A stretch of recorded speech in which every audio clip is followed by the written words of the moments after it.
ng Diyos na igsoon. Ako nakita yung mga dagway kanan, malipayo diha sa Ginoo. Kanya simulay paglagat ng igsoon, atong pablihan kini mao nga pagsimba nato karong adlaw sa pulong sa Ginoo, sa atong pagtutuon karon sa pulong sa Ginoo. So akong sa makausap pa akong dapit ang tanan nga manindog kita karon ngayon kita kiya sa Ginoo. Salamat Dios gayud sa imong presensya sa among taliwala sa kalabas sa kadasig sa imong hikap sa matag usa ka namo sa pinasahi pa nga pamaagi Ginoo. Nagdatimuha kami sa paglihok sa imong blank spirito o ang imong mga pulong Ginoo gamiton nimo Dios kada kanamo nga magsilbi nga dugang kadasig kanamo sa among kasinatian magpag-ila kanimo na mas muhamtong pa kami sa among mga Kristohanong paglakaw kinabuhi. Salamat usab nga uban sa imong grasya naghingapin nimong panalangin sa adlaw-adlaw nga imong giula kanawa.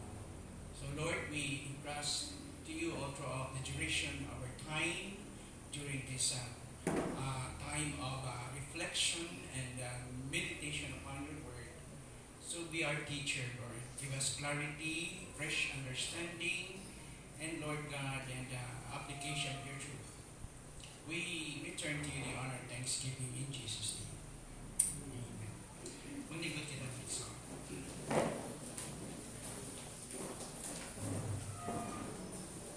Ato ni padayon mga isuon ang atong pagtuon dito sa libro sa Puhat, Book of Acts, chapter 19. And tutukan nato mga isuon ang pipila ka mga punto, labi na ang duha ka katapusan punto ni ining maong chapter o para lang karon sa ato ang pagtuon. O sugdan ako pagbalik ang hisgot ang atong maong tema para lang mahinumduman na to. Una-una, nagsugod kita sa pangutana kung saan tinuod na kausaban dala sa Ebanghelyo. So what is the genuine transformation? And the great or enormous conflict or challenge that we can fix matubang nato ng mga hagit kaliwala sa atong maong kasinatian sa paglihok sa gahom sa Ginoo pinaagi sa impulo. So let's focus on these important points to address that treatment of the why o mayroon natong the what of the genuine transformation. So what is the genuine transformation? What is the genuine life-changing experience brought by the gospel? Una-una itong itanaw din yung clarity, clarifying true faith. Emphasize nato magkinahanglan ang Ebanghelyo klaro gayon. Okay? Concern ang ulog sa Ginoo mismo, ang mga alagad sa Ginoo sama ni San Pablo, na taga pagtagad ang detalya sa paghatod sa tinuod gayon nga mensahe, ang maayong balita, ang detalya nga klaro kanato ang mensahe. So we have to explain the true meaning of faith, the true faith, tinuod na pagtuo. Ikaduha, sa tinuod na kausaban, dili lamang klaro kanato ang maong mensahe pagtulon na.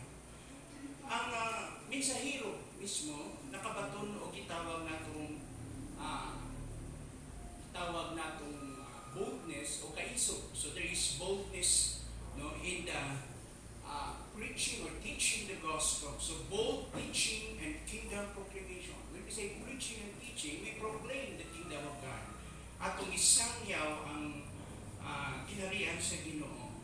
O diha makita nato nga naa ang kadasig, naa ang kalayo, naa ang kaisog. There is boldness in teaching and kingdom proclamation. And for about 2 years, si Pablo naghatag og panahon gayon sa paggahin. sa maong paningkamon sa pagsangyaw. Katulong punto atong makita na despite sa mga oposisyon, mga kaaway sa Ebanghelyo nga wala ning tuo, adunay gitawag natong paglahutay, perseverance amidst of resistance or oppositions. Adunay gitawag natong paglahutay. So ang tinuod nga mensahero, instrumento sa grasya sa Ginoo nga nagdalag tinuod nga mensahe nga nagdalag tinuod nga kausaban. Adunay paglahutay sa iyang bahin. Tungod kay ang mensahe nato nagisgot kini mahitungod sa kaluwasan sa kalag. Let's speak about our eternal destiny, ang atong kapainan sa pikas. In that regard, there is this perseverance, paningkamot. Ikaupat ka punto, atong gitan-aw diha, ang tinuod nga mensahe nga nagdalag kausaban, dayon, adunay gitawag natong constant, no? Investment and reproduction. So, atong gigamit ang term daily investment. But pasabot na ay adlaw-adlaw na pag imong gigamit ang imong kinabuhi isip puhunan, no? Ug imong gi-invest, puhunan nimo imong kinabuhi isip alagad sa Ginoo, ug pangalagad nimo sa may balita na maabot ang mga kalag diha sa Ginoo. Ug imong gitugyan kana ang imong kinabuhi, adlaw-adlaw kana, no? Nga gitawag natong pagtugyan. Dili lamang kausa kaduha, nya wala na, adunay continuity, there is constancy, there is a daily engagement of doing discipleship, yung paghimog alagad. Muna ikaupat. Now, magpututok na karon sa versikulo 10, kay mo ka na ang atong topic, no? Sa chapter 19, verse 10, yun diha, this went on for 2 years. So yung pagahili ni Pablo o panahon sa pagsangyaw sa may balita, niabot og 2 ka tuig, adlaw-adlaw ka na. Ingon ko nga dito sila sa dapit ng gitawag nga lecture hall o tapukanan ka na, diin naa ang maong pagtudlo na ay meeting place na gitawag na lecture hall of Tyrannos, owned by Tyrannos, o kanang dapita diha ang mga engagement of ideas. Yung mga sophists, mga philosophers, people with brilliant mind, they're trying to promote their own ideas. They met that place. O si Paul, he used also that opportunity to share the good news about Jesus, preaching the gospel, teaching the gospel for about 2 years every single day in that place called Tyrannos. In verse 10, mao ka na. O atong tutukan din karon ang maong multiplication o tutukan po nato din ang maong nature sa maong multiplication. Una, ingon diha, ang tanang lumulupyo sa Asya nakadungog sa pulong sa Dios. So spread out siya na ay multiplication. Ang sunod na pangutana, what is the nature of that multiplication? Ug sa ilahang kalibutan kaniadto, pag i-emphasize din all the Jews and Greeks, o di-highlight karon ni Luke ang iyang account dito kay Theophilus. Theophilus, this is what happened here. The gospel spread out to entire Asia Minor, and not only to the Jewish community, but to all Gentile population as well. Jews and Gentiles, both of them embrace the gospel. Mao ka ng nature of multiplication. Makang ato na siyang expound. Dini nga atong tan-aw ng verse 10, balikan ako. Nagpadayon kini sa 2 ka tuig ug tungod niini ang katawhan sa lalawigan sa Asya, mga Hudiyo ug mga dili Hudiyo nakadungog sa pulong sa Ginoo. Ibang dating sa kanila noon. Unlike today, hindi masyado na ito nakikita. Because we're not living in the same world. They have their own bubble. We have our present bubble. Nagkakaugali mong mundo. So balikan natin. Let us try to understand that then and there, listen to the past, paano tinatanggap at naiintindihan ng mga Hudyo yung realidad na to sa kanilang time o sa mga non-Jewish people at the time. about this good news. Tingnan natin ito. This will give you, wider understanding, mas malapad din mong pagsagot sa language ng Ephesus. Yung mga writings ni Paul. Nalay mga i-highlights na ko din para maintindihan na ito lumay. So din sa Acts 9, 8 to 10, nag-preach si Pablo na. Akong emphasize balik, tulo ka bulan sa sinagoga. O ingon ka, then daily for 2 years in the lecture hall of Tyrannus. In result, daghan good ang naluwas. Now, karon atong tan-awon, kasi pasabot ana, ang pasabot ni ana, ipakita dinhi sa ato ang pamaagi sa Dios may tungod sa itawag ni ining pagsangyaw sa may balita, yung ministry strategy. This extended ministry shows God's strategy. And what is God's strategy? The big word here is discipleship. Mao ka na. The strategy of making disciples. Ako na nang gibatbat last time. Dili na ko mo dwell ana o atong padayon kining this good time ang mga importanteng punto lang. Now, tanaw nato mga igsoon karon, tutukan nato ingon ko nga kung ingon tag discipleship, ang makita nato diha yung gitagaan mo ng pagtagod at pagtagad ang pagpalawong sa gamot. Kung sa tanong pa na yung pagpalawong sa gamot bago yung expansion sa gawas.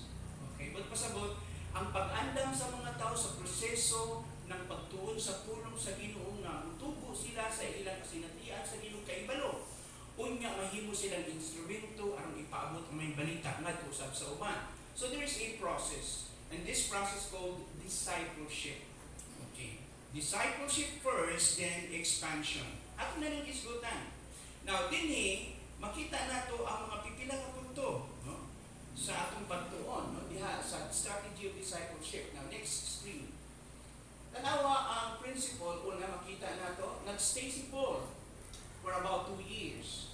The principle of staying. So, gitunan nato diha, unsay makatunan nato diha sa principle of staying, ang gitudlo sa ato dinhi, unang-una, na mupabilin ka sa usa ka lugar samtang nagsugod pa o dito ka mulakaw na sa panahon na andam na sila, makabarog na sila. Yan ang point niya.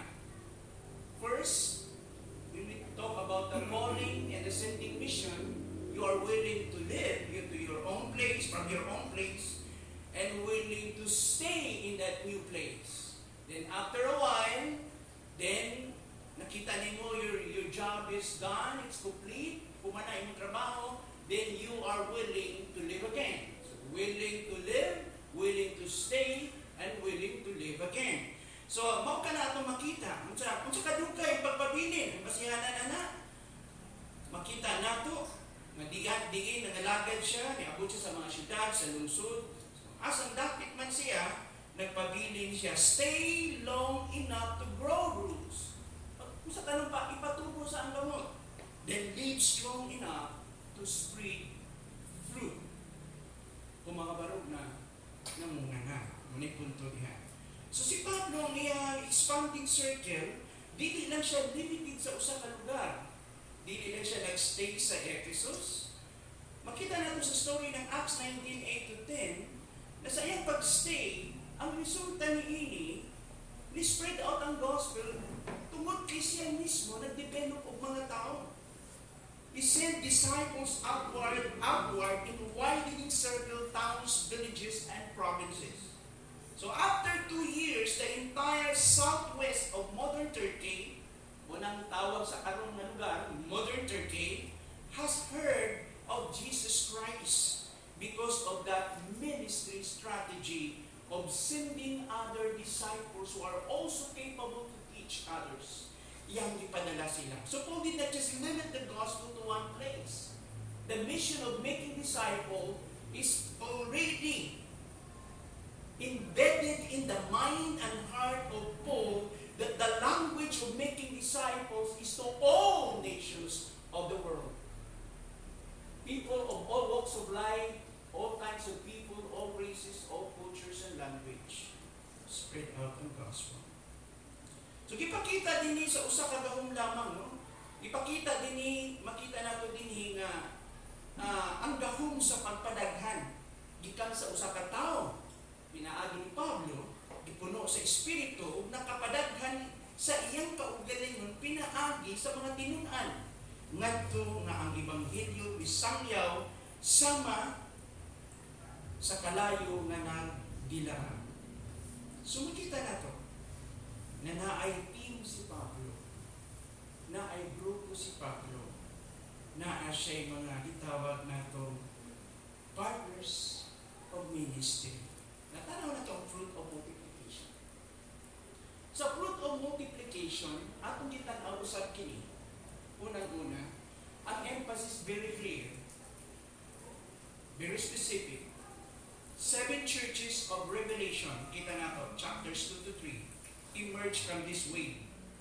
Ang resulta ni na maong ministry ni Pablo sa Turkey o sa Asia Minor, 7 kasimbahan ang nahimugso. Mao kini mga simbahan na nag-exist at the close of the century na later the pastor ni John. We have here Ephesus, Smyrna, Pergamum, Thyatira, Sardis, Philadelphia, and Laodicea. These churches were established during this wave of expansion of the gospel in that place. Kini ang nahimong bunga. Daghan ang nadala sa Ginoo. Ang nahimugso ng mga simbahan. Mao na ito makita, mga igsoon. Now, kining mga simbahan na naa sa Turkey, nahimo silang suga para sa Ginoo. The communities of faith became lampstand, shining Christ light. Usayang church tawag na ito na community of faith. Ang mga komunidad sa pagtuo, the church. Huwag atong makita diyan na nahimo silang suga para kay Kristo. And I believe because of their influence in their own locality, ni-spread out pa dayon ang maayong balita. Because the same pattern, they continue to make disciples and spread out the gospel. Kung sa prinsipyo ito makita diyan, ministry is not permanence for comfort, but presence for multiplication. But pasabot. Ang nangalagad sa Ginoo, o katong mga nagpuna sa mga mayong balita, they started the pioneering work. This is also my pattern for so many years. I started the beginning stage, the pioneering stage. Then after the pioneering stage is the maturing stage. Come up with ad hoc leaders or committee, temporary leaders of the church. At least in the maturing stage, you have Sunday gathering, you have discipleship training, and you have these 2 ordinances na atong the practice of church, the communion and the baptism. Then from the maturing stage, you proceed to the maturing stage. At this point now, you have permanent leaders of the church, you have elders and deacons. That is the pattern. And then the pastors as well, the servant of God is also growing. From the minister under study to the minister affirm to the minister under affirmation to minister affirm. Under affirmation, his gift is already proven, tested. So, katubo po ang ministry, ang minister, katubo po ang ministry. Now, after a while, after the maturing stage, you proceed to the soaring stage. Pag dito pa lang sa maturing stage, the church is already self-propagating, self-supporting, independent na church, capable na church. Pagdating niya sa tinatawag natong soaring stage, umaangat na siya, then this church now, her concern is not only her own denomination, for her own locality, her own outreaches, but her concern the entire body of Christ. She has a missionary concern for the rest of the body of Christ, regardless of your denominations, as long as you are a born-again believer or your church is truly evangelical, tinod na Kristohan.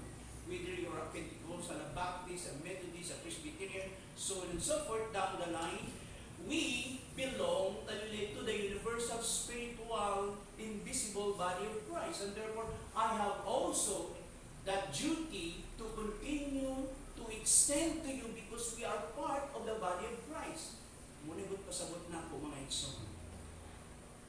But during the time of doing church ministry, the language of permanence is not for comfort. The pastor stays, especially a missionary with an apostolic mantle. Pag naa kay apostolic mantle, your job is to establish the church. until such then ang church capable na siya. So you stay in that local church not for the sake of what? Enjoying the comfort.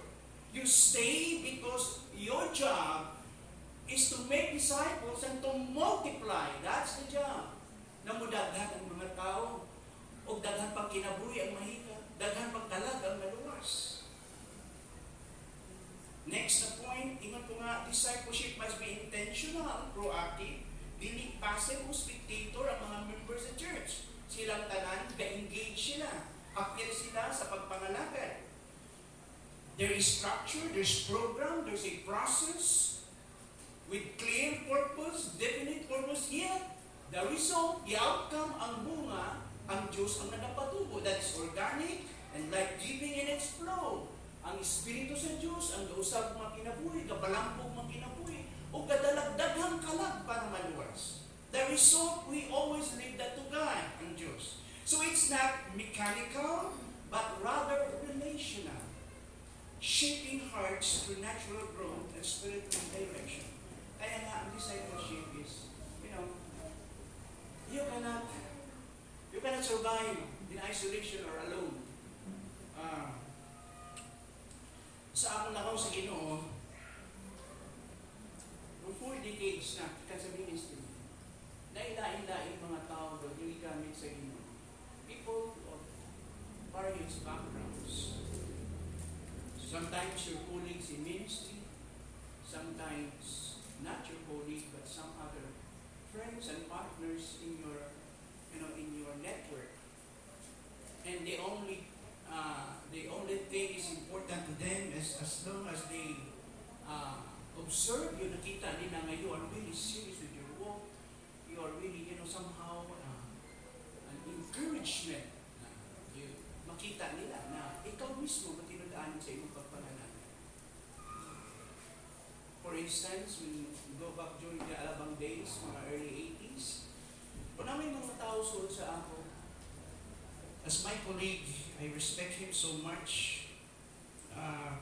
He's older than me, of around more than 10 years. He's now running 70 plus. But yet he's still pastoring a church in Ormoc. But he's my colleague. He knew me. The ups and downs of doing ministry, magkauban kami during Alabang days, at the bata pa ang mga churches na sugod nila. Nauna lang ako nag-jump ng ministry sa kanya. Ito yung mga tao. They invested their time, their life. Makita nato ka na, no? Bisan dali sa nung nandito na ako sa Buhol, going back. No, I love the community, yung experience ng mga churches na dinaanan namin together with Sister Prima and some other colleagues. Kung na yung mga kauban ako, ko yung partner ako dito sa Ubay. We are very close. Hindi man kami magkauban karoon ng church, no? Lahi ang iyahang grupo, but our friendship, our connection, our relationships is really intact. So there were times, Susay, manawag siya before. Kanya, bro, itong church na ito, join kami dito. What do you think? What is your view about this church? Since you came from Manila, came ka sa Manila, how about this one? Sa ibang tanaw ng church. Okay yan. I've been there for 1 year, 2 years, I think. Okay yan, church na yan. But depending on who leading the Lord saying. And then, in one occasion, graduation ng anak na ako, 2 years ago, doon ako nag-aantay na ako sa tawagin yung anak ko. Biglang tumawag yung upo ang friend. Hingon siya, bro, what is your view in Romans chapter 5? Do you have any teaching about this passage? I'm going to exhort, matudlo ko karon. Sabi ba, anong klaseng grupo ng tao ang kaharap mo? Sabi niya, kaya mo reform, the Pentecostal. Okay, this is the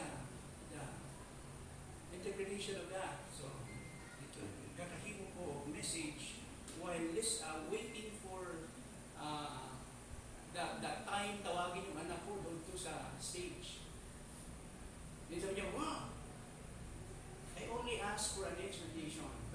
entire sermon. Sabi ko, no, that is your reference. You study mo. It could help. Oo. Tunanin mo siya. Iyon yung friend na yun, ang hinungdan, man yung na-assign ko sa Ubay. Actually, I was assigned sa Cagayan. But it was his personal request to bring me back to Bohol. Hanggang ngayon, itong mga friend na ito, nakita natin din ng ilang mga lakaw sa Pinoy, mga challenges nila kaya. I'm also blessed. There's another guy, also my colleague. Yung times I was seeking for God's direction, umuwi ako ng Maynila. I'm contemplating to go abroad. One day, ikalit lang siya gapir sa Ubay, pangita, dito sa sulok-sulukan, nagputatan mo, tinglupa yung bahay. And this humble guy, really impacted me. His presence alone, without any word, just making kumusta dito at tumatay. Ito yung mga tao na to, na hanggang ngayon nakita niya ako na kung nalalat sa Diyos. I tell you guys, yung buhay ng mga kauban na to became a sort of encouragement to us. Yung mga tao especially, na nakikita nila ang iyong pinabuhi. Even in Cagayan de Oro, there are those couples, hindi magkapareho ng churches, na ilain ng ilang church. But you know, the kind of connection is very strong. Lain-lain ang background nito, hindi ito lahat pastors. I have friends na mga missionaries and pastors. We maintain respect despite of our differences in terms of yung philosophy of ministry and doctrines. But that is the kind, supposedly, of relation that we have to build up in making disciples. The goal is to continue to multiply despite of our what? Differences in the way we look at ministry. Through discipleship multiplies, teach others until they can teach others as well. 2 Timothy 2 verse 2. Sabi ko nga, ministry is not about staying forever. It's about raising up others to carry the baton, to carry the torch. Ang ministeryo din ibahing sa pagpuyo hangtod sa kahantunan. You stay in one place, kundi sa pagpalambo. Uban, yung sa uban, aron sila ang mupadayon sa suga. There will come a time na ang mga nangalagad, maabot po sa time na mag-shift ang kanilang priority. You can never be uncalled. Ang iyong tawag, magpabilin siya hantod sa hantod. But you will only shift your focus of priority. Your passion for ministry, nagpadayon. But your energy, your physical energy to do ministry is no longer the same when you were young. Sa bata pa ka, hindi na pareho. But you're still in the right track of doing ministry and you want to finish well so that you can pass on the baton. This is what Paul is doing to raise up people also to serve. Now, ato ipadayon kami, through discipleship multiplies. True discipleship means living like Jesus every single day, building real friendship, learning with mentors, staying accountable, and leading from a heart shaped by Him. Let's go to the nature of multiplication. Ano is good yung nature of multiplication? Kasi nagpasabot ni ini, Jews and Gentiles. Emphasize lang ako yung Jews and Gentiles. This went on for 2 years so that all the Jews and Greeks who live in the province of Asia hear the word of God. Mga Hudyo-Grego ang naluwas sa lugar sa Asia. Jews plus Gentiles inclusion. When we say inclusion, ang kaluwasan dili lang para sa mga Hudyo. I-apil usab ang mga hintil. Apil ta kay hintil man ta. So the gospel breaks down ethnic barriers, the barriers of differences. Ang Hudyo hintil at ubangan sa Diyos, sa mata sa Diyos, they are into equal footing. They are equal before the Lord. Pareho sila na himong mga recipient sa gracias Ginoo. Now, let's study first. Kung mahinunto man ninyo yung study natin sa eschatology, I just want to emphasize once again the value of the language of being a Jew. Ano ba ang Jew?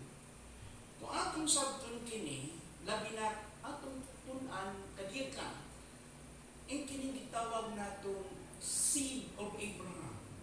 Yung question, who is the seed of Abraham? Because there is this certain kind of teaching telling us today that we, the church, is the seed of Abraham. We are now the Israelites. We are the one who will fulfill the covenant promise of God to Abraham. And the physical Jewish community, the lineage of Abraham, they are rejected by God forever. Now, listen to this. Ang natural lineage ni Abraham or natural seed o descendants of Abraham, ang gisgutan diri una. Tunan na to yung seed of Abraham, natural lineage. Ang natural na kaliwat, kadugo mismo ni Abraham. Kung tunan na to, kinsa ning lisok yung seed o kaliwatan ni Abraham. Una yung iyang kadugo. Sa Genesis 17 verse 19. Ito yung kinaiyan mo na kaliwatan o natural na binhi na kaliwat ni Abraham. Gikan kang Abraham hangtod kang Isaac, hangtod kang Jacob. Kini ang kasagaran nagtumong sa 12 ka tribo sa mga kaliwat ni Jacob, the 12 tribes of Israel. So this mostly refers to the 12 tribes of Jacob's descendants, the natural lineage. Yun ang unang natin masabtan sa seed of Abraham. The next understanding of the seed of Abraham is the spiritual lineage. Kung na siya natural lineage, yung kadugo, na kung siya spiritual na kaliwatan. Malikon ko, natural na kaliwatan niya, katong kadugo mismo. Ikaduha, yung gitawag itong spiritual na kaliwatan or lineage, the spiritual lineage. Usa ka espirituhanong na kaliwatan na makita sa natural nga mga kaliwat. Buti pa sabot, kining spiritual lineage na to, these are the Israelites who met the requirements to currently enjoy the benefits of the covenant, believe in God, and observe the law. The spiritual Israel will also include those who own the land in the future millennium. But pasabot ito yung mga Israelita na kaliwat ni Abraham na nagtuo, na tinuod sa Diyos. Na na-convert silang tinuod kayo. Kaya gitawag silang the spiritual lineage. Na sila kauban usab sa paghari sa Ginoo. Balikon ko, mao kini ang mga Israelita nga nakabot ang mga kinahanglanon aron sa pagkakaroon o maka tagamtam sa mga kaayuhan sa gitawag natong kasabutan. Mao sa Dios o ingon diha o mutuman sa balaod. Nituo sa Dios, mituo sila sa Dios o nituman sa balaod. Ang espiritual na Israel maglaki usab ni adtong na nag-iya sa yuta umaabot na millennium.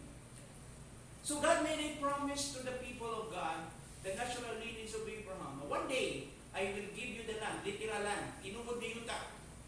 Gikan sa Iraq, paingon sa Egypt, inyo ng yuta.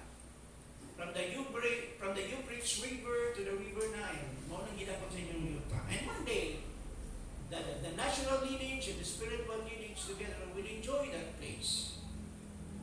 Now, ikatulo. Pero ang seed ni Abraham na ikatulo po na application ini, yung kitawag itong spiritual seed. Listen to this. Na ay natural lineage, na ay spiritual lineage, kung naapin itong spiritual seed, spiritual na binhi. Dili sila mga kaliwat ni Abraham. Mao kini ang tukma na paggamit sa mga pulong, ang saad ngadto sa tanang mga banay sa yuta nga makita sa taga-Galacia 3 sa 6 sa 9. So, kining spiritual seed, they are not the descendants of Abraham by blood. They are not Jewish. This is the precise or the exact application of the phrase, the promise to all families of the earth, found in Galatians 3:6-9. Mao kini. Sa laing pagkasulti, ang mga saad naghihimo ngadto sa Israel, wala matuman sa espirituhanong mga kaliwat ni Abraham, nga nataw ngadto sa pagtuo. Balikon ko. Sa laing pagkasulti, ang mga saad naghihimo ngadto sa Israel, yung literal nga saad sa Israel, wala matuman sa espirituhan ng mga kaliwat ni Abraham nga nataw ngadto sa pagtuo. Mga nataw ngadto sa pagano, dili pagtuo, nataw ngadto sa pagano o hintil nga mga populasyon o kaliwatan. Hinuon ilang gituman ang bahin sa Abrahamikong pakigsaad nga sa sinugdan naghisgot sa hintil na populasyon. In other words, ang spiritual seed did not give a literal reference to the Jewish people, Jewish by blood, but rather to the Gentile converts by virtue of the faith in Jesus Christ. Thus, the spiritual seed give reference to us, believers, Gentiles. Naintindihan nyo? It is spiritual seed of Abraham. Yes, you're right hand. Spiritual seed of Abraham. We are the spiritual seed of Abraham. Asa ang atong point of reference? Galatians chapter 3, verse 16. But I would like to emphasize this. The church is not Israel. Listen to this. Israel is a race. Race good na sila. The church is not a race. Dili kaliwatan ang church. The church is not Israel.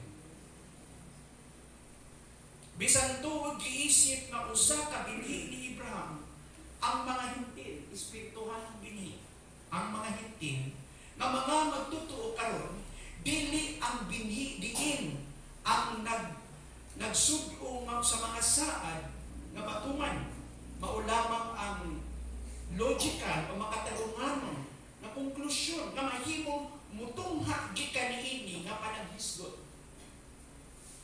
Pinaagi sa pagsusi, sa piho gayud nga pagsusi, sa mga detalye sa paggamit sa bagong tugon, sa mga termino, iniigo nga gipakita nga mao ang simbahan dili Israel.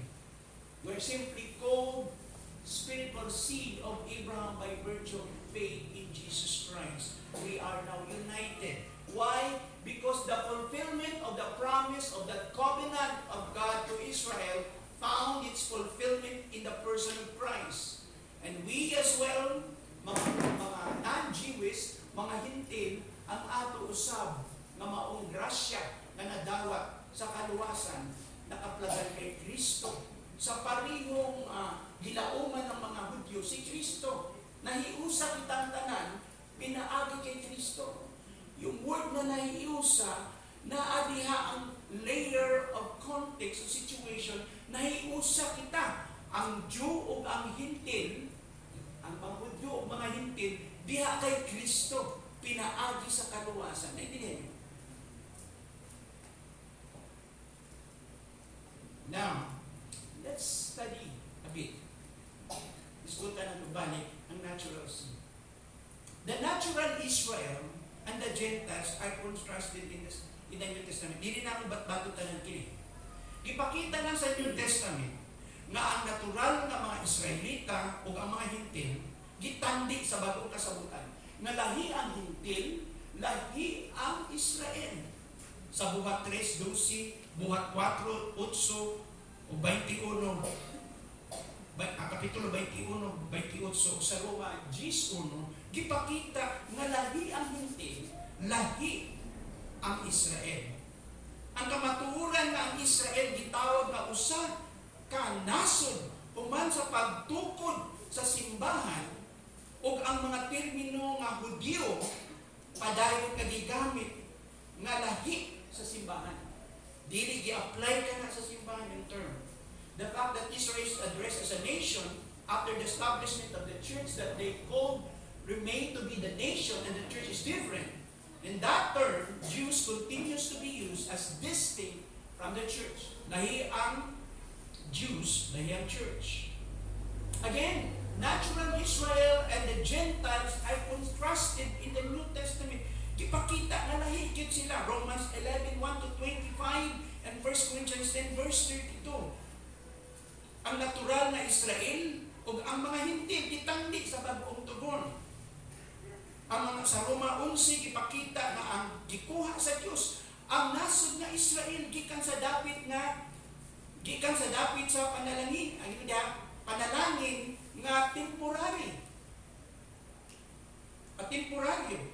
Apan gipahiuli sila sa maong dapit sa panalangin sa diha nga ang iyang programa uban sa simbahan matapos na. Kung kasama mga igsoon. In Romans 11, it is shown that God has taken the nation of Israel out of the place of blessing temporarily. They were taken out sa lugar na kung diin sila they're supposed to be blessed. But will restore them to that place of blessing when His program with the church is terminated or completed. And this consideration shows that the church does not supplant Israel in God's covenant program. Karon ang ba mga Israelita, wa pa kabalik sa iyong sa atin. O wala pa nahatag sa ilang tinulay na luna, yung size na iyong tanggisaan. But when the number of the Gentiles is completed, then God will resume His promise to Israel. So Israel is different than the Gentiles. Ikatulong contention or argument.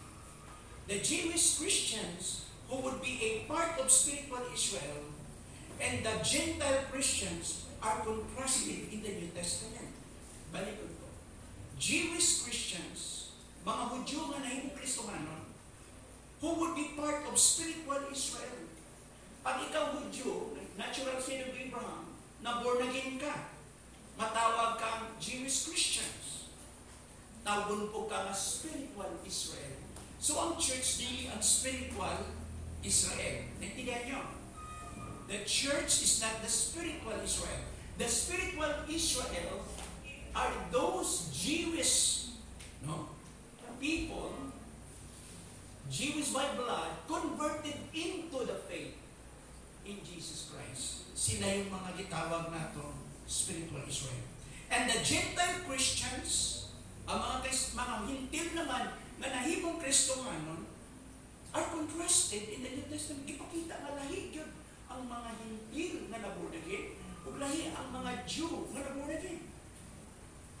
Pero ang naborn-again na Jew ug naborn-again na Hintil, nahiusa sila sa simbahan.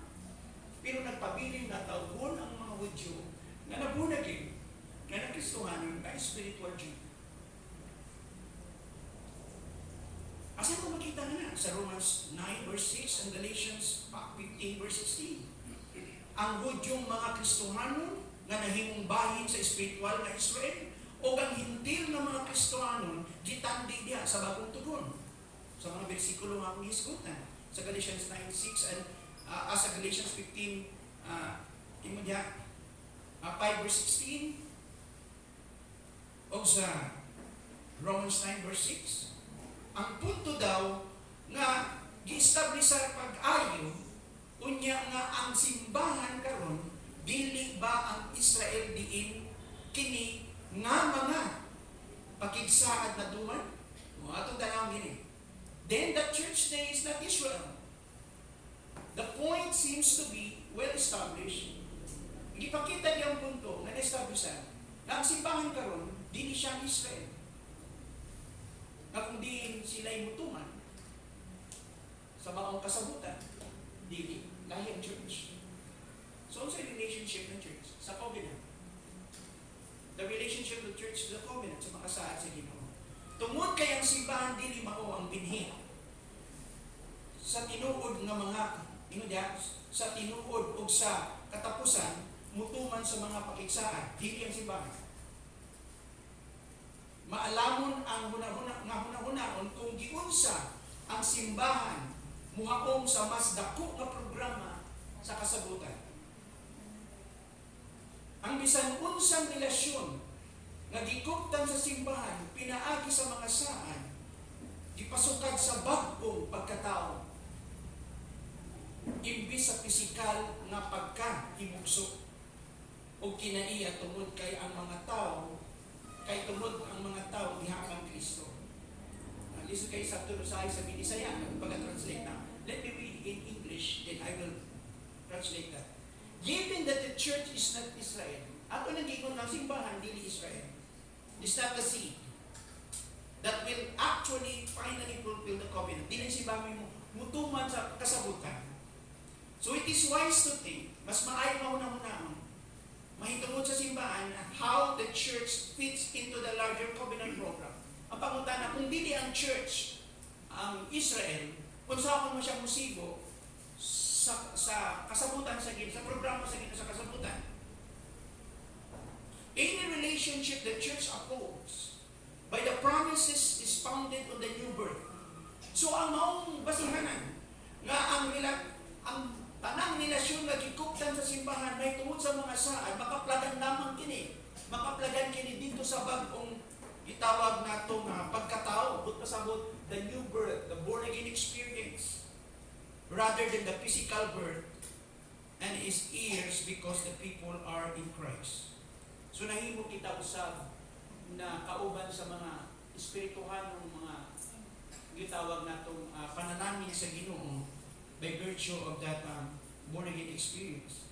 We are called children of Abraham by virtue of faith because we experience yung itawag natong the new birth na tawag ng pag-usab dili sa physical birth na pinaagi ikaw gikan ka sa kaliwatan ng Israel kung dili ikaw hintil o tungod sa espirituhan ng kasimatian na tawag ka pag-usab now nakauban ka sa mga saad pero dili sa saad na physical na isaad sa Ginoo sa Israel. Ang literal na yuta para ila ka na. Kung sabi saad sa Ginoo sa ato. Ang saad sa Ginoo ka nato, ang mga espirituhan ng panulundong na bunga sa atong kaluwasan. Ang mga panalangin, ang maghari kauban sa Jesus. Unang, ang mga naghingapin pang mga saad niya. Diha sa langit, sa presensya.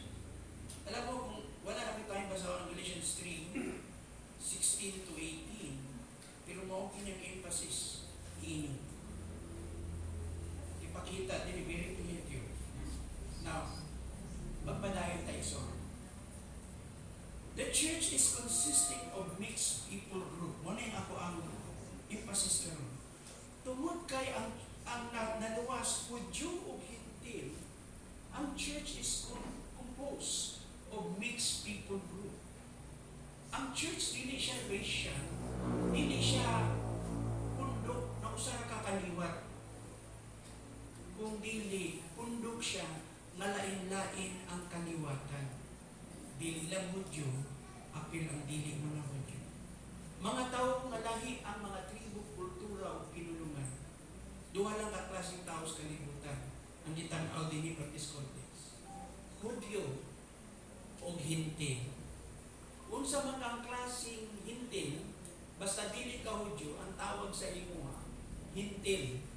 Hintil na Pinoy, hintil na Hapon, hintil na Griego o hintil.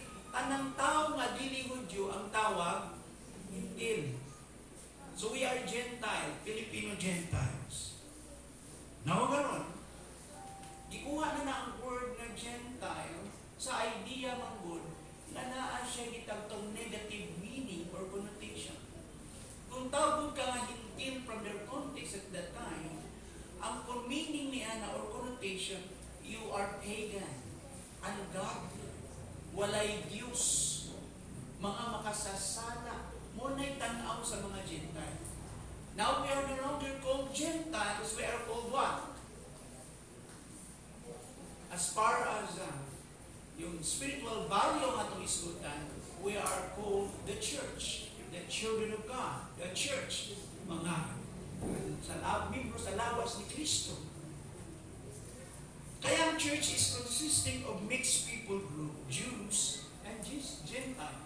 And that created a new person coming from these two different groups. Bagong mga tao called the church. Now, ang sugilano ni Lucas sa buhat 19 Gs, na mao makita nato nga daghan ang naluwas, apil ang Hudyo Hintil, nagpakita na dili lang para sa mga Hudyo ang Dios, kay giapil usab ang ubang mga nasod na dili Hudyo. Natuman ang gisulti sa karaang tugon nga ang mga katawan gikan sa lain-laing nasod makig-uban sa Dios sa Israel. Nahimo kini og bag-ong komunidad, nahimo kini bag-ong komunidad nga ang espirituhan diin dili na importante ang lahi o kaliwa para mahimo kabahin sa kasabutan. Kini usa ka dako nga kausaban sa pagtulunan o usa ka maingon diha katingalahan para sa mga Hudyo. From the Jewish mind, kami lang ang lumas. From the Jewish mind, kami lang ang piniling katawan. And here comes now the mystery of the church and the mystery of God about the church. Na-realize ng mga Hudyo, usa kini kadakong kahigulungan para kanina na how come, Lord, ang mga dili Hudyo nakasali, nakauban sa maong pangalan. Amen. Mao kini gipuntuhan ni Luke kay Theophilus. And remember, si Luke is a Gentile. And he gave this letter, his account, this story about the church to Theophilus, a Gentile as well. So what is the blessing from the Gentile mindset? Pagbasa atong buhat ni si Gs. Usa kini kadako panalangin sa mga dili Hudyo. Nakita usab na apel sa maong grasya sa kaluwasan pinaagi kay Kristo Jesus. Unsay religious value niiya ito makita? Ang Old Testament prophecy na nakita sa mga Hudyo ang hintil, sila usab na convert. No? Ingon diha, the Jews saw Gentile conversion as the realization of God's promise of Isaiah 49 verse 6. The realization of Genesis 12 verse 3 that salvation would extend to all nations. Remember sabi ng Diyos kay Abraham, ang tanang kaliwatan sa kalibutan mapanalanginan tungod nimo Abraham. What kind of panalangin kana? Ang panalangin kana sa kaluwasan. So this is a fulfillment.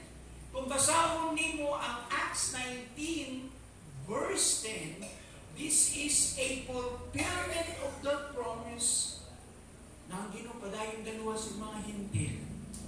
Naka-align kini sa Genesis 12 verse 3 ng kaluwasan usab iunat sa Ginoo ngadto sa mga nasod nga dili Hudyo. Unsay makita nato sa covenant karon? So there is an expansion of this covenant. So instead of Torah, the observance and circumcision as the boundary markers sa mga katawhan sa Ginoo, kung tawgon kang katawhan sa Ginoo, you must have the Torah. Unsa ang Torah? The law, the 5 books of Moses, the observance of the Torah, and the covenant sign, the physical circumcision, ang pagpatuli. Kini ang boundary markers o distinction na kamukatawan sa Ginoo. Mo na gigakos sa mga Hudyo. Now, there is an expansion of that covenant that somehow the Gentiles also are included. Sabi ko nga, Jews and Gentiles inclusion. So, punto din faith in Christ became the new covenant identity.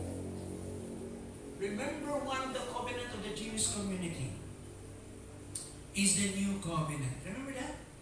At saan ang new covenant? Tagaan kamong bagong kasing-kasing, Ezekiel 36:26-27. Ang inyong kasing-kasing na dili masinugtan sama sa bato, akong usbon ka na mahimong masinugtan. O akong ibutang, ipapuyo na ko sa inyong kasing-kasing na akong espiritu. Aron aduna ka mo'y katakos na kusunod ka na ko. That is the new covenant. The promise of God to Abraham is not simply a temporal, physical, or limited to temporal, physical promise of a nation, a kingdom, and a land. But His promise also is about salvation, the conversion of the people. And in that way, ang expansion of that covenant, the covenant is extended to what? The idea of saving His people, giving a new heart. So the basis of this covenant identity now, this new covenant identity, is faith in Christ. Whether you are Jews or Gentiles, as far as salvation is concerned, as the new covenant, we found that fulfillment in the person of Christ. So faith in Christ became the new covenant identity. Mao'y basihanan sa atong identity. This redefined God's people beyond ethnic Israel. Kaya ang gitawag po kita, katawhan sa Ginoo. Amen? Kinsay katawhan sa Ginoo sa Old Testament? Ang mga Jew. Because of the Abrahamic covenant. But that covenant is extended to salvation. We are called children of Abraham by virtue of faith in Christ. Ang panalangin natin na dawat, ang spiritual ng panalangin. We have now the new definition. The redefined, kung tawag ka God's people, it means not only limited to a race, to ethnicity, to a particular culture like the Jewish people, but to all kinds of people in this world. Naapa mo mga iso? Naapa. Now, ang paghiusap ng Kristo sa buhat 19 Gs, ang Jew o ang Hintil na hiusa sila. So sa buhat 19 Gs, gisulti nga ang tanan nga nagpuyo sa Asya, Hudyo o Grego, dili Hudyo ng Grego, nakadungog sa pulong sa Ginoo. Nagpasabot kini nga ang Mesiyas sa mga Hudyo dili lang para kanila. Ang manluluwas sa mga Hudyo dili lang limited para kanila. Panausang ang manluluwas sa tanang katawan sa kalibutan. So may hagin ni ini para sa mga Hudyo. Ang mga Hudyo ang ilang demand, it's exclusivity. Kami lang. So there's a challenge of that exclusivity. At sa may hagit niya na ang mga Hudyo, dugay na nagtuo, na kinahanglan sila, ingon diha, ang mga Hudyo dugay na nagtuo nga, kinahanglan sila mabulag. No? Ingon diha, mabulag sa mga Hintil. They have to be separated from the Gentiles. Pinaagi sa mga balaod, sa pagkaon, o sa pagkinabuhi nga putli. We are distinct from the Gentiles. Kinahanglan kami masiparate sa ila. Manilang practice ka sa musulod sa balay ng Hintil. They refuse to evangelize, to share the gospel to the Gentiles. Even those Jewish converts, kadili pa maklaro sa ila ang maong realidad. Apan ang pagtuo sa mga Hintil, nakahagit sa ilang hunahuna na sila ra ang pinili. So naghunahuna sila, Lord, kung sa di ay kini, ito nakaroon ang explanation ni Jesus kay Nicodemus. Nicodemus, gibog mo sa Diyos ang tanang klaseng tao sa kalibutan. John 3:16.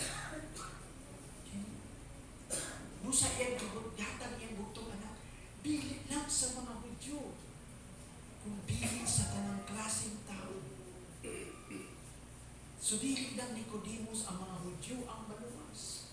Apil ang hintil. Ingana ang interpretation karon. Ang gisulat ni John ang account at the close of the century, yung Gospel of John. And remember, John is purely Jewish. Pero naintindihan ni John, naghihigugma sa Ginoo ang kalibutan. Iba ang impact niya. Asa ni John gi-address ang Gospel of John? To the 7 churches in Asia Minor, including riyang mga epistles, 1 John, 2 John, 3 John, and the book of Revelation. Ang church na nag-exist sa Asia Minor.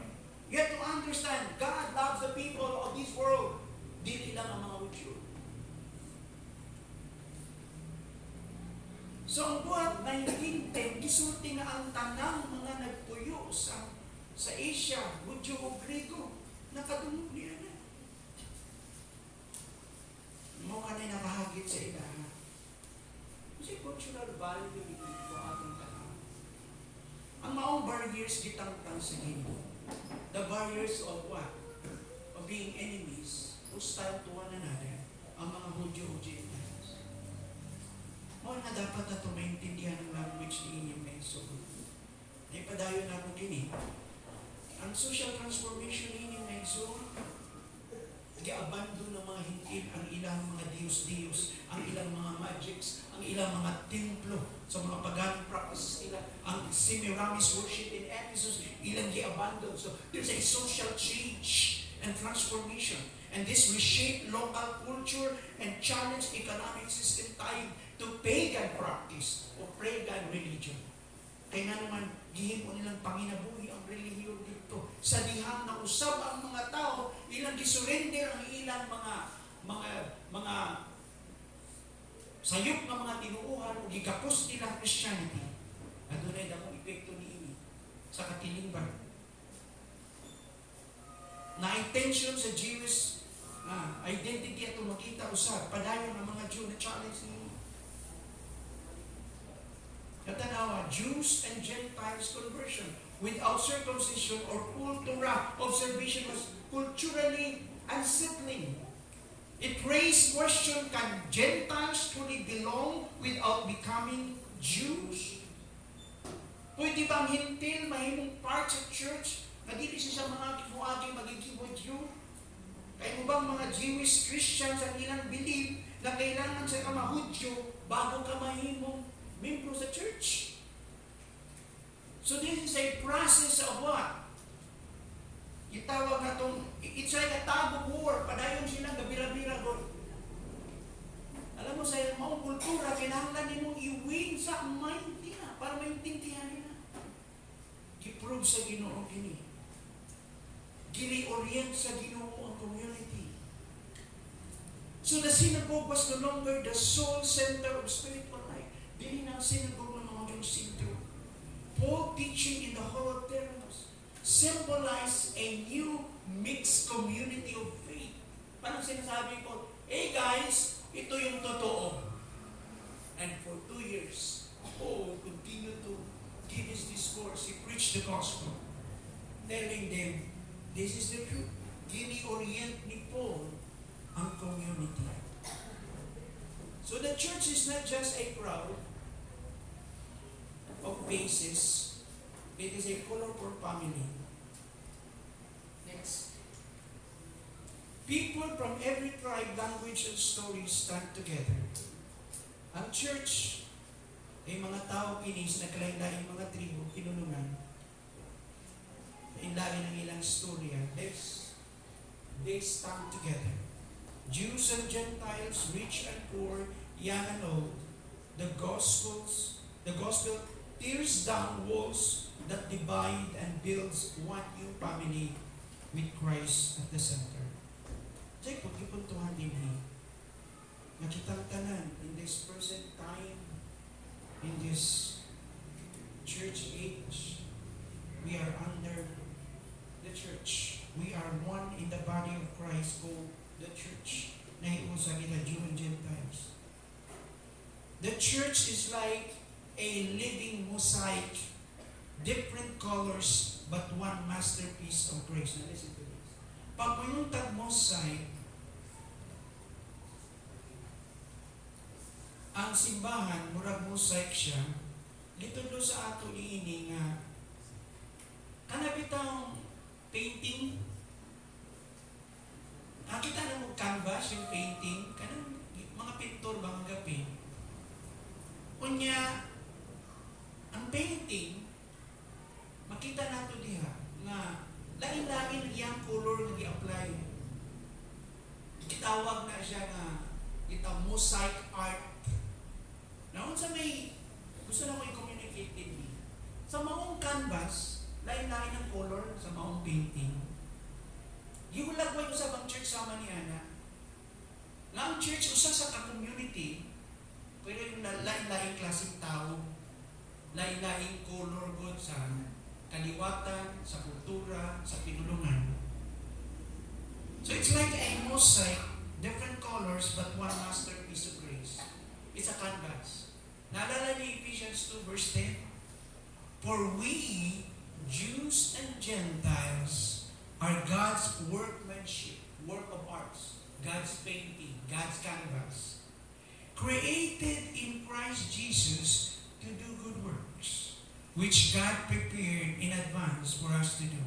Alam mo, kadaghanan sa ato, pagbasa mo na ito, nalimtan na ito yung emphasis ng we. Sa binasaya pa, kita. Ang we din dili iskutan dili nga kita ra. Sakto ni yung pulo nga kita sa diyang gi-address di po ng church sa Ephesus, sa Asia Minor. The second, ito na yung first generation ng church. Yung church nag-isgutan sa Revelation, second generation yun, after 35 years. Now let's go to the first generation na sinulatan ni Paul, yung mga believers sa Ephesus. Sabi niya, we, kita, kay kita, kinsa ng kita.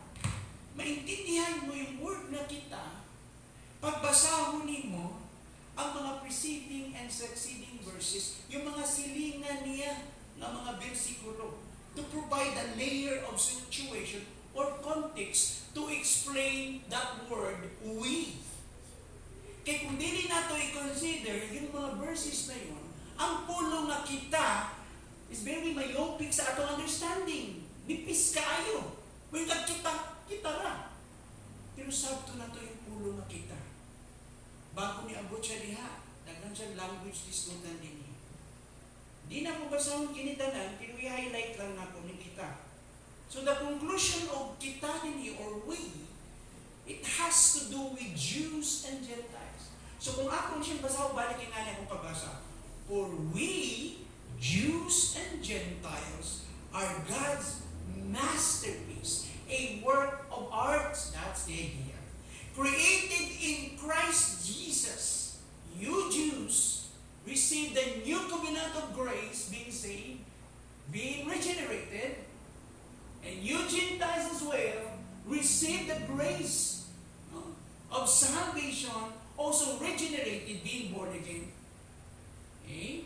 You are born, created by God as a what? A masterpiece, a work of arts.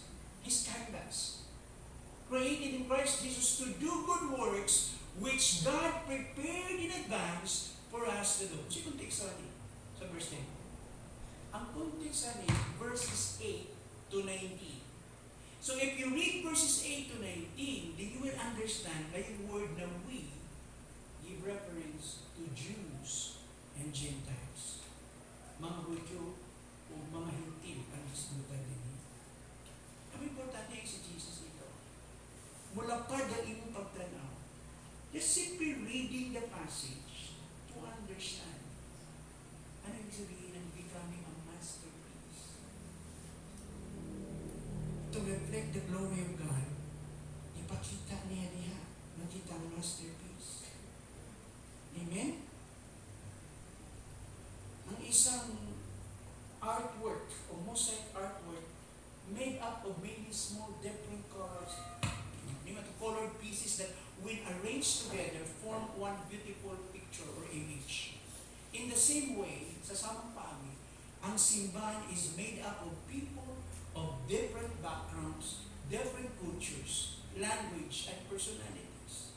And each person contributes their unique color. But together, they form one masterpiece, shaped by God's grace.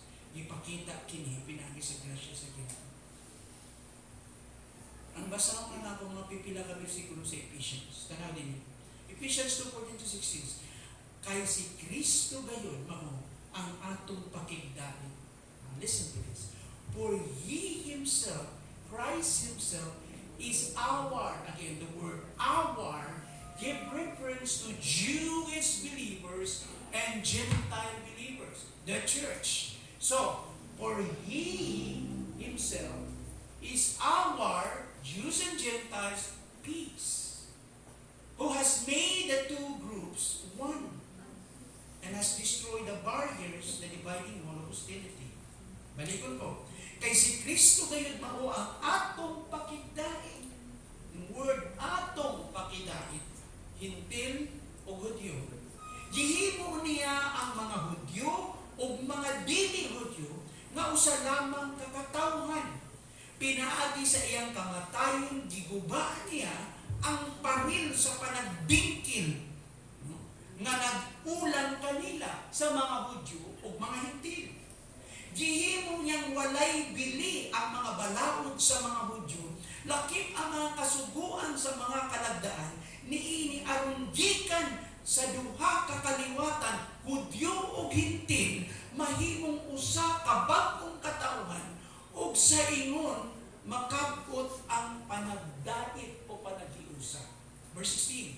Pinaagi sa iyang kamatayon sa krus, giusa kita, Hintil o Hudyo.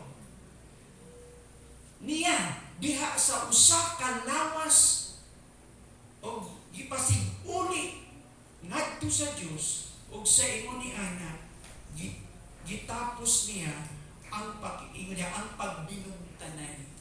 Notice, ang Jew o ang Hintil. Ang tanang gingon sa verse 6, Ephesians 3 verse 6, ang tinago mao nga pinaagi sa Ebanghelyo sa may balita, ang mga dili Hudyo o Hintil, sama sa mga Hudyo, makadawat usab sa mga panalangin sa Diyos. Mga bahin sila sa usa lamang kalawas o makaambit sa saad sa Diyos, diha kang Kristo Jesus, ang pareho Hudyo o Hintil na iusa sa lawas ni Kristo. 4-6, chapter 4 ng Ephesians. May usa lamang kalawas, usa ka espiritu.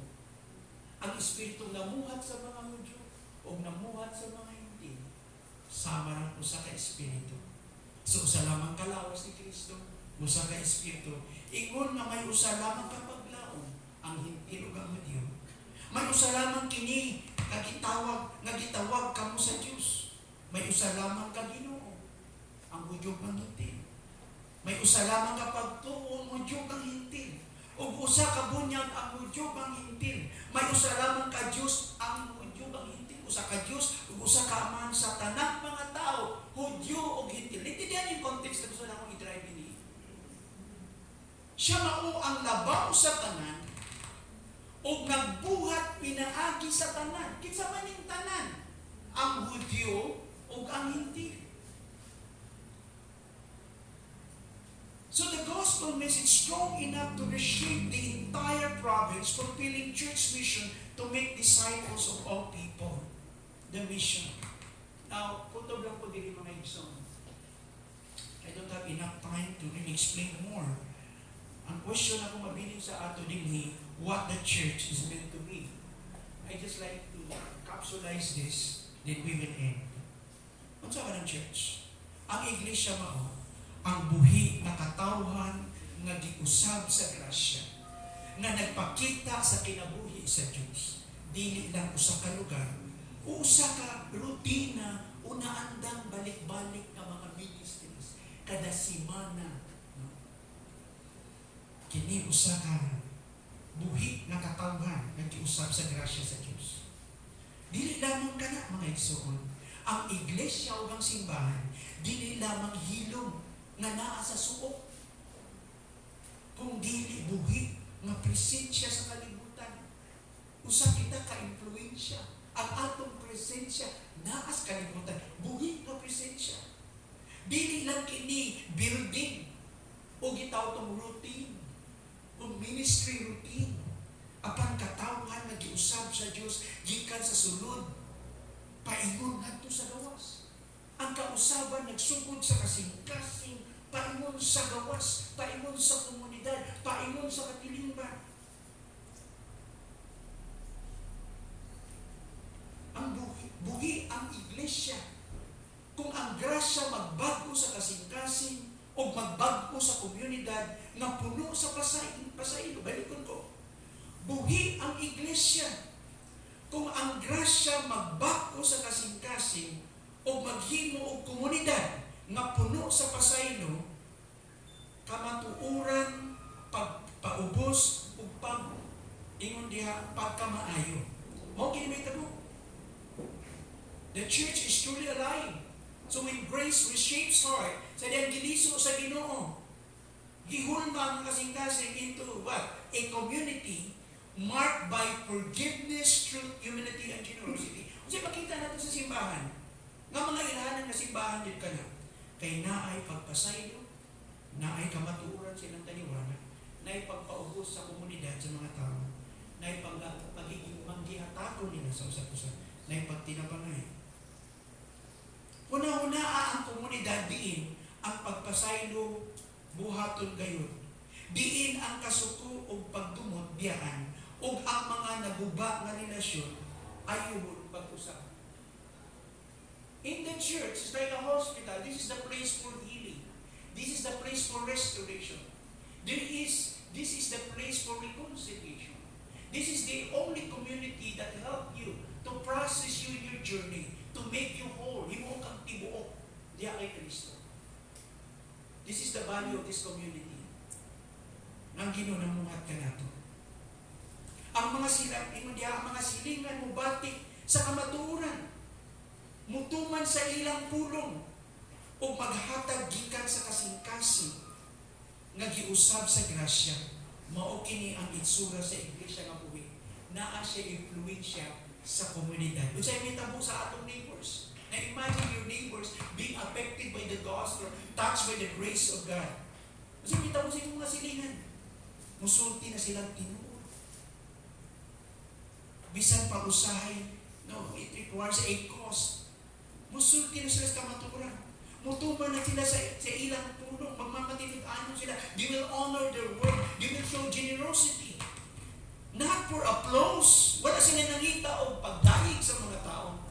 But because their hearts had been reshaped by grace.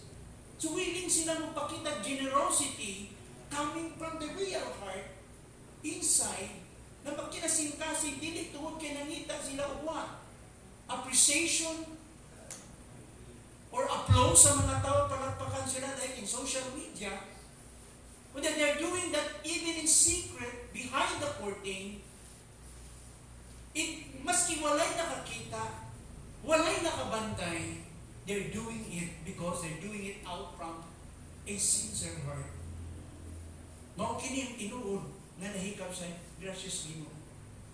So mga igsoon, believers make Christ visible when their life, when they live faith quietly transforms families, workplaces, and communities with steady, trustworthy life. Hindi ba tapoy pasagot? Ang mga magtuto, ang mga igsoon, may pakita nilang buhi si Kristo. Sa diyang ilang mga kinabuhi ng igsoon, nagkinabuhi sila sa pagtuo. Na makita nato diha quietly na ay kausaban sa mga pamilya nila, sa ilang lugar sa pagpatrabaho, sa komunidad, na naasa gitawag na itong steady na consistency and trustworthy na kahayag. Makaingon ka, kana born again na, kana Christian na, kana pinuod na, tanawa siya sa pamilya niya, tanawa siya sa trabaho niya, tanawang kahayag niya. Masaligan. That's Christianity. Sa dihang ang mga magtutuo, ilang ipakita si Kristo. Ang pagtulunan ni Kristo. Dili lamang kana sa ilang pagtutlo in their speech, but in action. When believers embody or personify or express, ipakita the teaching of Christ, ang pagtulunan ni Kristo, not just in speech, but in action, they became like salt in food and light in darkness. Sama sila sa pagkaon, muhatag lasa. Sama sila sa asin, may butang sa pagkaon, mamuhatag ng lasa. O kaya, mamudalan sa kanito. Mga nato makita mga iso.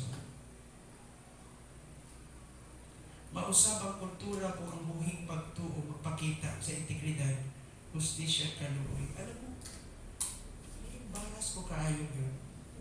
Lalo mo makita ang mga Christian, the claim of Christians. Labi na diya sa political arena. Saba kayo mukuto mga verses. Pero hindi ko makita yung behavior. You're creating more enemies than making friends and trying to be a bridge to attract people to the truth of Christ. Ang sa'yo, matugay, badlungon ka ng mga naadya. Kaya may mga tao, ang mga tao, nangita ang Diyos sa kamatuuran. Pag nakita nila na ikaw, igamit lang nimo ang word of God as tool para i-push nimo imong kaugalingon, pero hindi lang makita na imong i-personify, gikinabuhi nimo ang pulong sa Diyos. Your speech is useless. You will simply receive reaction and rebuke from people who are really seekers of the truth na nangita din sa kamatuuran. I don't know kung ang evangelical community gani agad kung sa ilang posisyon ani, kung sa may action ilang buhaton. Is there any measures nga ilang buhaton, especially kung very influential ka ng Christians? Naa ka sa Congress, naa ka sa Senate, kung saan ka nga member sa church, kung ako imong pastor, I will confront you. Maski na ano ka, naa ka sa taas ko ng position. I recall Ambrose in Milan. Yung king, nirefuse niya mag-take ng communion. Why? Because, the king offended the truth. And as an expression of discipline, hindi niya binigyan ng communion elements yung king. Pero dapat yung mga Christians, kabalo tayo sa anti-opposition. Because we are light and salt. Kaya nga, kung ikaw naakas pangalagad, ayaw dagan sa politics. Kung gusto niyo mag-share ng gospel ka. Hindi ko ibig sabihin, hindi ka mag-share pag Christian ka na sa politics. I love people. I love Christians na naa sa politics. But behave like one. Be a light and salt. Diba? Huwag mong tumpangan yung mga tao na deprave ang mind. Huwag ka manaog sa level nila. No? Huwag mo sirain yung sarili mo. You will self-destruct. Itong panganin mo. Nausahan na ito karing ano yung community na yung supposedly mga influential people, supposedly Christians, baka na yung problema na ito. Kaya sometimes, truth is not popular to majority. Truth will only be popular to the people who are really seriously seeking God. Sa mga taong totoo na ito sa Ginoo.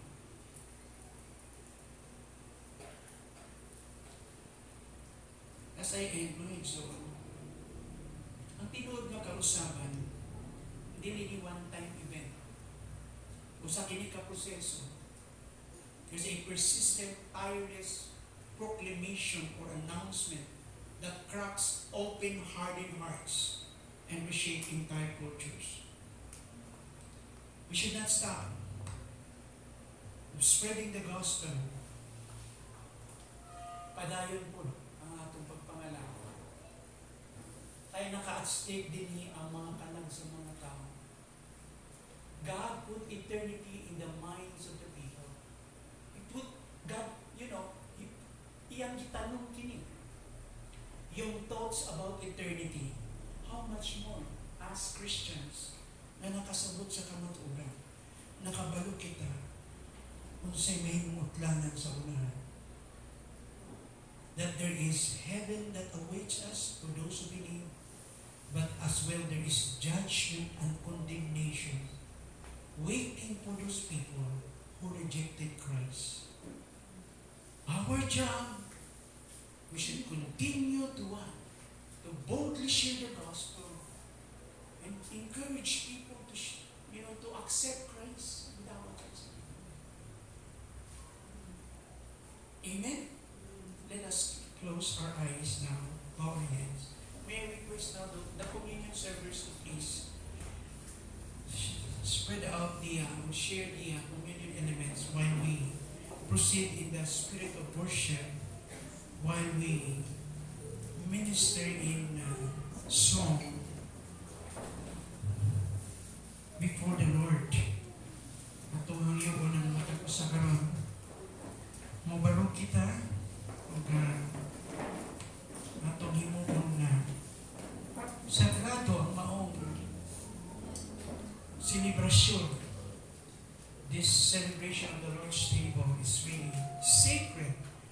And kung tagagin kayo karon ang panahon sa pagpamalandong sa presensyos Ginoo, let us come before the Lord now in worship. Kindly share the communion elements.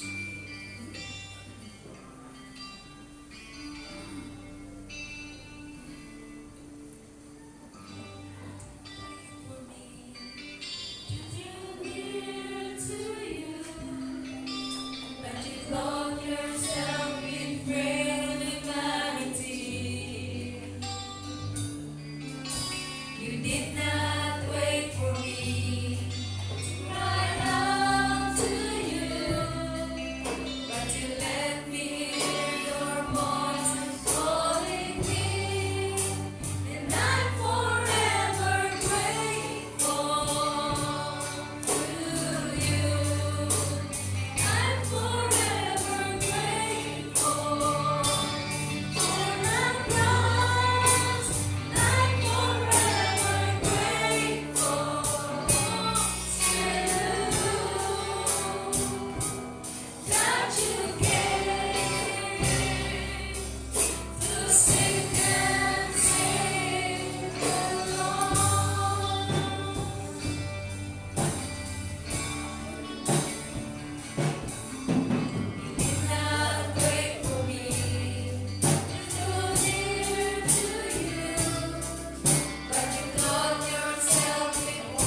kita sa presensya sa Ginoo.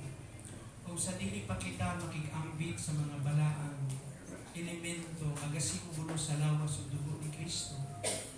Atong ipangayong pasaylo ang mga butang atong nahimo. Aning si Manahaw, laging mga adlaw. O bisag karong adlaw, mga butang na nahimo sa lahat na nakalapas kita tubangan sa Ginoo. Ipangayon ito pasaylo. Pero mahimo kitang angayan na makikambit sa lawas ug dugo ni Kristo sa maong celebration. Just for a few moments lang, ask forgiveness before the Lord. Just between you and the Lord. Release it. Yes. Yes. Yes. Thank you. Thank you. Thank you. Thank you. Thank you.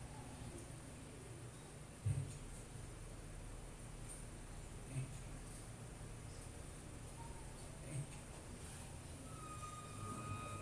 Karong tatnay so, tugod ko, mabasawan ako sa ato ang pulong sa Diyos dinhi sa 1 Corinto 11, magsugod sa versikulo 23 at sa mga sumusunod. Kay nadawat ko gikan sa Ginoo ang pagtulunan na akong gitudlo kaninyo, na ang Ginoong Hesus sa gabi nga siya gibudihian mikuha sa pan.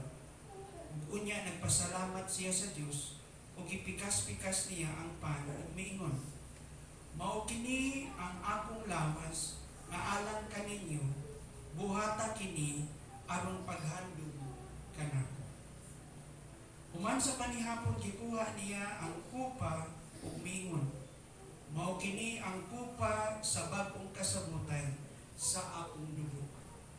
Matag inom ninyo niini, buhata sa paghandom kanako. Kaysa matag kaon ninyo niining pan ug matag inom ninyo gikan niining kupa, gisangyaw ninyo ang iyang kamatayon hangtod sa pagbalik niya.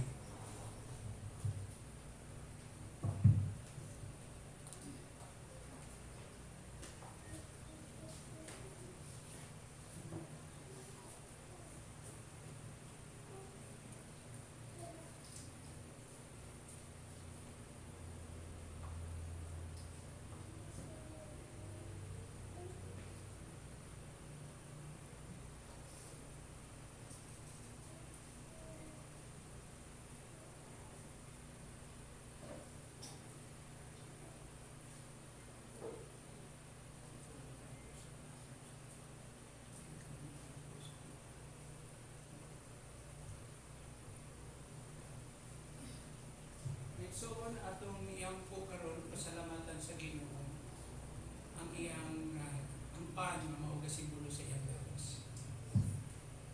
Mahal na mga ito, Lord, salamat kini pan nga simbolo sa imong lawas. Nagapamatuod Ginoo, ikaw gayon ang nagapakaon ka na sa matag adlaw, sa matag gayon, as physical man o spiritual man. Amo kang ipasalamatan kay kami tanan nag-ayo bitan ko sa imong lawas nga giulat sa Dios. Salamat kayo. Pinang ipangayo at pasalamatan sa ngalan ni Jesus. Amen. Mag-inadmit kita sa pan nga isa. Thank you, Lord. We bless you. We honor you. We magnify you, Lord. Sa Diyos, sa imong kaayo. Atong iyang po karon pasalamatan sa Ginoo ang kupa.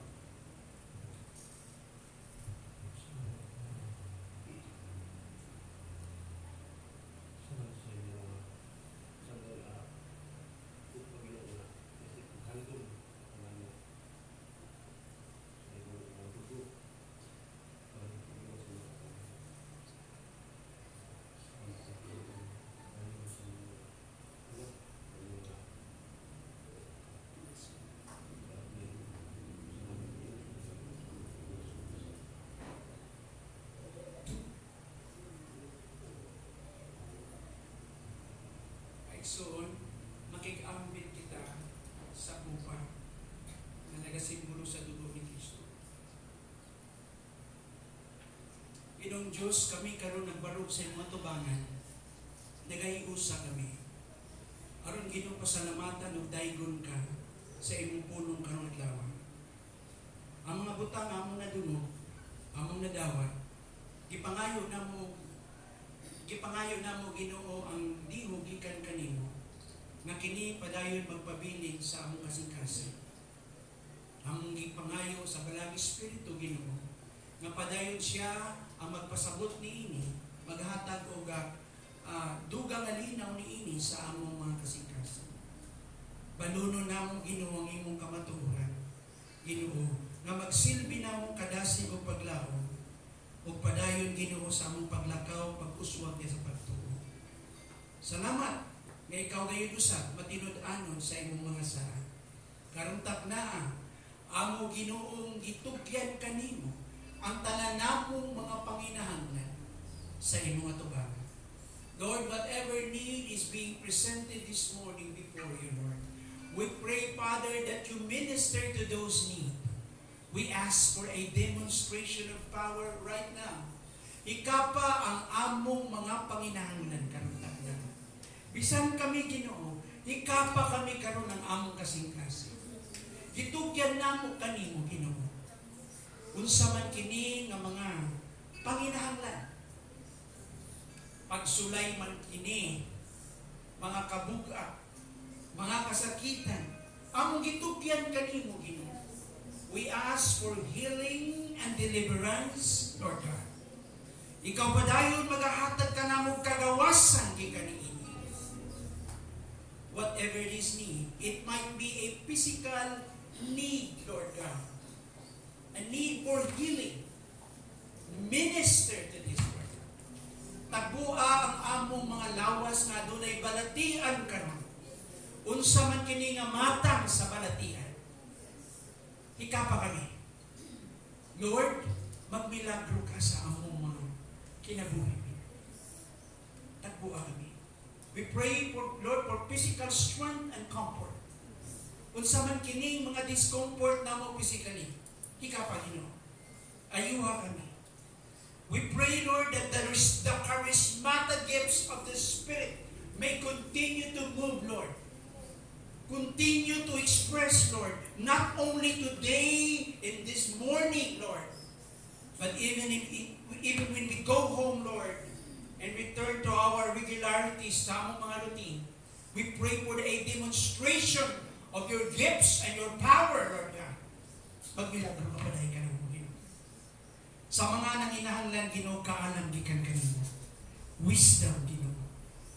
Ubanan mo kami. Sa mga desisyon nga among atubangan, sa mga choices Ginoo, sa mga butang among pilion. Whatever endeavor we are, whatever this endeavor or effort or anything wherein we are, Lord God, engaged sa mga butang kung asa kami Ginoo, ng mga butang nga among taga at pagtagad, ubani kami Ginoo sa imong presensya.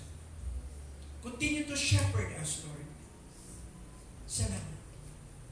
Thank you for wisdom. Dili lamang ka na among ipangayo, Ginoo. Kung naaman kami mga kaluyahon, naaman kami mga struggles, tagay kami kadabugan, Ginoo. Kantag na. We pray that you may empower us by your Spirit, Lord God. Fill us your Spirit, Lord God. Puna kami sa imong Espiritu, Ginoo. Tagay kami kagawasan sa mga butang na nakagapos ka natin. Even for empowerment in doing ministry, sharing the gospel, reading Bible study or small group. Lord, any engagement, Lord, we pray and we ask for empowerment right now in the name of Jesus. Salamat, Ginoo. Salamat po Diyos sa inyo. Lord, dili lamang ka namang ipangayo. It could be, Lord God, fixing relationship sa pamilya, sa trabaho, in all levels, Lord God, of our engagement. And Lord God, an interpersonal engagement and connection, Lord. Kung na kami angay i-address, angay i-fix sa relationship, we pray that your Spirit may continue to move. Heal us, Lord. Fix us, Lord. Fix those areas that we cannot fix. Sa among mga parinti, sa among mga mahal sa kinabuhi, ayunin mo, Ginoo. Salamat.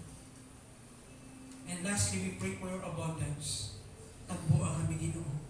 You made a promise, Lord God, that your presence will stay with us. Your presence will abide in us. Even though, Lord God, we walk in the valley of the shadow of death, we fear no evil. Bisan mo agi kami, Lord God, Lord, sa katalangman, sa mga malisod o makuyaw ng mga kahimtang, ay presensya maguban ka na. During times of testing and trials, Lord, we ask your presence, Lord. You made a promise for us, Lord God. Lord, continue, Lord God, to minister to our situation. You made a promise to be with us, Lord God, even, Lord God, in our sickness, Lord. You made a promise that your grace is sufficient enough in our weakness. Not only in our weakness, but in doing ministry, you say, Lord, you said that you will be with us even to the very end of the age, Lord God, helping us in doing ministry. Sharing, Lord God, spreading your gospel, making disciples. You made a promise of your abiding presence. And Lord, as well, Father, Lord God, for economic and food security, you made a promise that you will never leave us nor forsake us. What we need to do is simply to be content, Lord, in whatever we have. But Lord, thank you for that promise, that we have your abundant supply for every need of ours. Salamat. Now we declare victory in the name of Jesus. We ask this by virtue of your name, Lord. Only in the name of your Son, we ask this. Amen. Amen. The Lord bless you and keep you. The Lord will cause His face to shine upon you and be gracious unto you. The Lord will lift up the light of His countenance and He will give you peace, today and forevermore. In the name of the Father, the Son, and the Holy Spirit, and everyone will say, Amen.